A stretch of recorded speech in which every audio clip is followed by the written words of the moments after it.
माँ, बाबूजी ने हमें घर से निकाला है, हमने उन्हें नहीं निकाला। वाह भाभी, आपके नाम की घर की नेम प्लेट तो बहुत चमक रही है। आपने तो पाई पाई जमा करके अपनी पसंद का खुद का आशियाना बना लिया। परंतु मुझे ये बात नहीं समझ में आई कि जब मम्मी पापा के चले जाने के बाद वो पुराना घर भी तो आपका ही है, फिर यह नया बनवाने का क्या ज़रूरत था। और एक बात पूछना चाहूँगी कि मम्मी पापा को आप लोग वहीं अकेले ही छोड़ देंगे। भाभी, बिना कहे ही आपको एक नसीहत देती हूँ कि कौन से घर में ऐसा है जहाँ सास बहू के बीच मतभेद नहीं होता, परंतु उन्हें यूँ बुढ़ापे में अकेला छोड़ देना बहुत ही बुरी बात है। और हम भी तो कभी कभी बूढ़े होंगे। रजनी ने अपनी भाभी पूनम से कहा। तो पूनम के यहाँ गृह प्रवेश में आई हुई थी।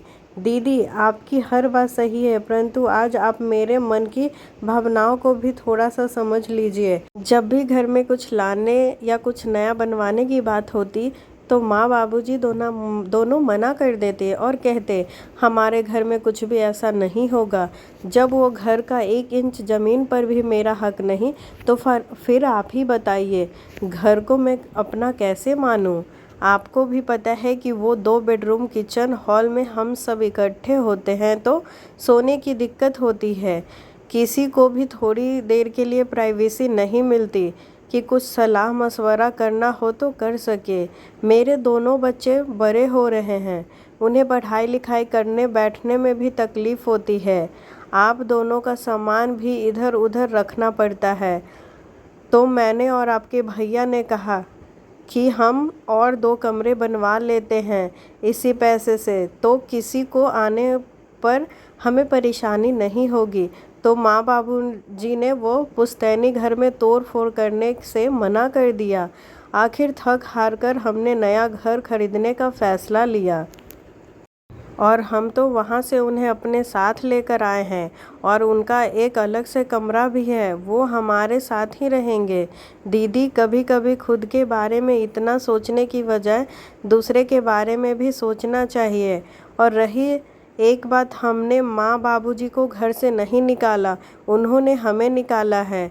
दीदी, आप मुझे नसीहत देने की बजाय अपने माता पिता को नसीहत देती तो मुझे यूँ पैसे की बर्बादी करनी नहीं पड़ती। आंखों में आंसू लिए पूनम ने कहा और साथ ही दोनों बहनों की विदाई भी उन्हें दे दी। रजनी और उसकी बहन ने चुपचाप अपनी विदाई को लेकर पूनम पर आशीर्वाद बरसाकर निकलने में अपनी भलाई समझी। चुपके से सुन रहे रमाकांत जी और जया जी की आंखें में पछताव के आंसू के सिवा कुछ और नहीं है। दोस्तों, कई बार बुजुर्ग माता पिता अपनी जिद को छोड़ते नहीं और उसके कारण उन्हें अकेलापन का शिकार होना पड़ता है। सो कहानी कैसी लगी? अच्छी लगी तो चैनल को सब्सक्राइब करें।